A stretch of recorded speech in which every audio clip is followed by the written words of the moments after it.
כל המשפחות כאן השאירו ילדים, אבא, אמא, אחים ואחיות, ולכן אנחנו צריכים את העזרה שלך. אתה בולדוזר, יודע לעשות, יודע לפעול, ואנחנו מצפים ממך שתעשה הכל. האמת היא שאני מתרגש קצת, אני מזהה פה כמה פרצופים שבעצם פגשנו אותם לפני כמה שנים טובות באדיס אבבה וגם בגונדר, והיום ברוך השם הם פה בארץ והילדים שלהם גם בצבא היום, נלחמים בשביל עם ישראל.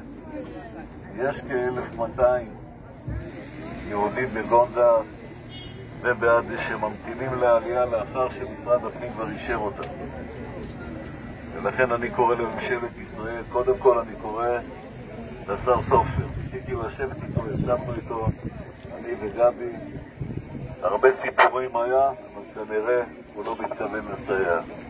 קבעתי גם פגישה עם שר הפנים ביחד איתו, שעה לפני כן הפגישה בוטלה. לכן אנחנו לא נוותר. אנחנו צריכים להביא את היהודים האלה לארץ ישראל. דרך אגב, המדינה הזו היא מדינה של כל היהודים בעולם, לא רק אלה שגרים פה. אז לכן אנחנו, זה מצווה קדושה להביא אותם לכאן, בוודאי שרוב המשפחה שלהם פה. יש פה ילדים שאימא שלהם שם. יש פה הורים שאחד מהילדים שלהם שם.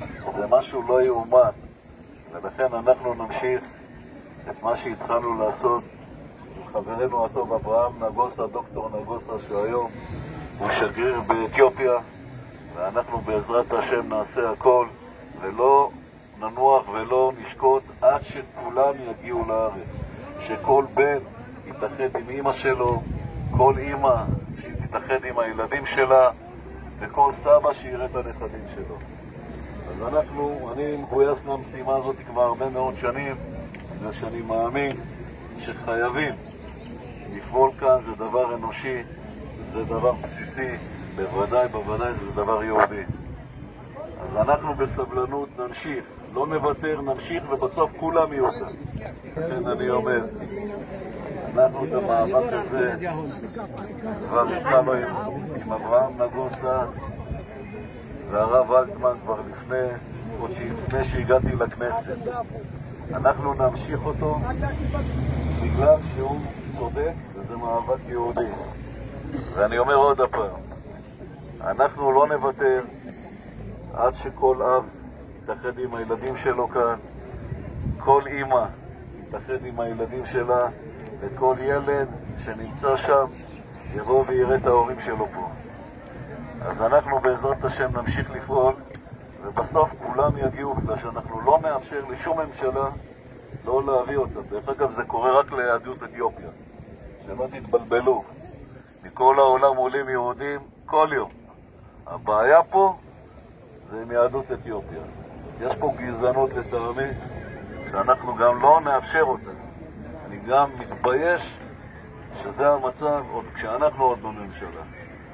אז אני, כפי שאמרתי, נפגשתי עם שר הקליטה סופר, כנראה יש לו בעיה להביא יהודים מאתיופיה.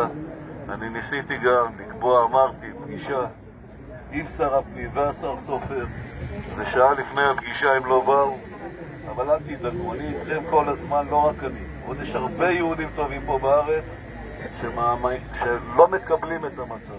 תודה רבה. אנחנו נמשיך, ואתם תראו בסוף כולם יהיו פה בעזרת השם.